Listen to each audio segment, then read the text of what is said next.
Don't come to the family reunion. We're cutting ties. That was the text. Short, clinical, like I was a loose screw they could toss away. I stared at the screen for a long time. My father's number, his words. I typed back, understood. And in that single word, my plan sharpened.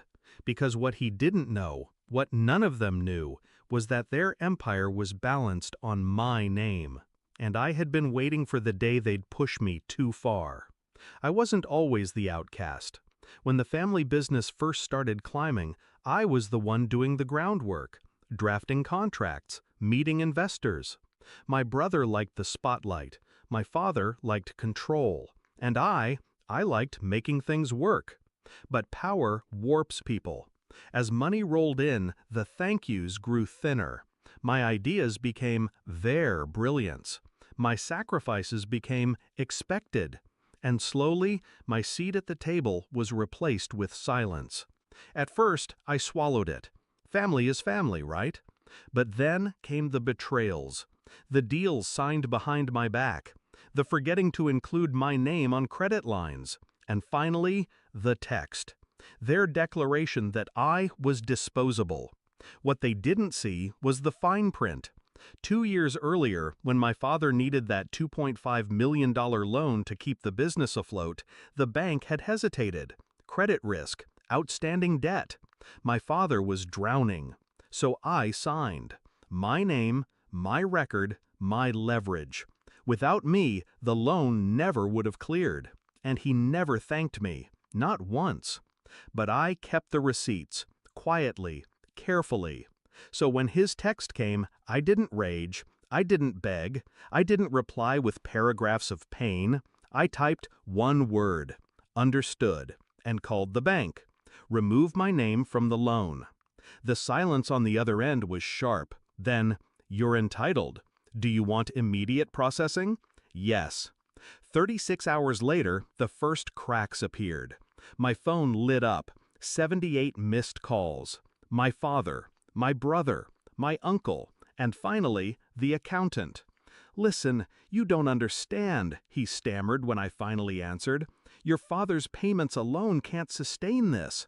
Without your guarantee, the loan is in default. They'll call it in." I let his panic spill through the line, his voice a frantic drumbeat. And when he finally asked me why, I told him the truth. They cut ties. I'm just respecting their wish. By day 3, the empire bled. Creditors circled, investors whispered, contracts froze. My brother, the golden child, sent one text, "You're destroying us." I replied with the same word I'd given my father, understood. The confrontation came at their house. My father demanded I show up.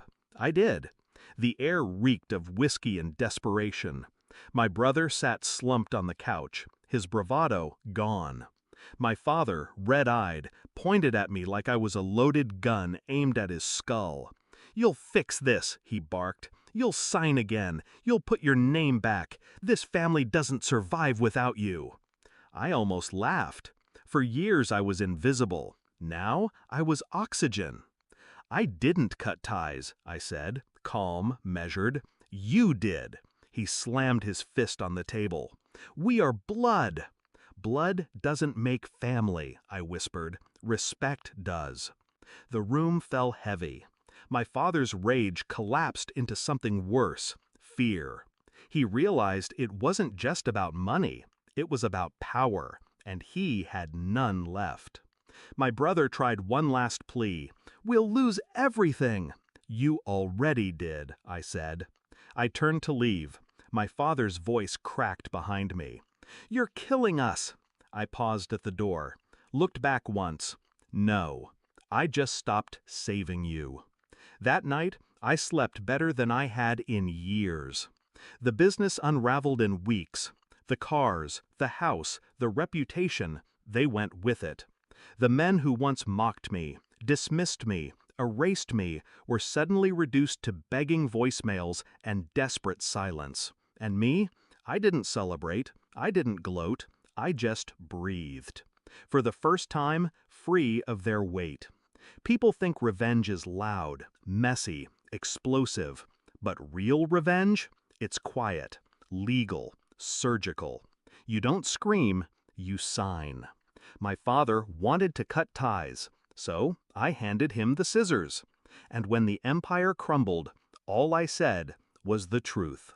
Understood.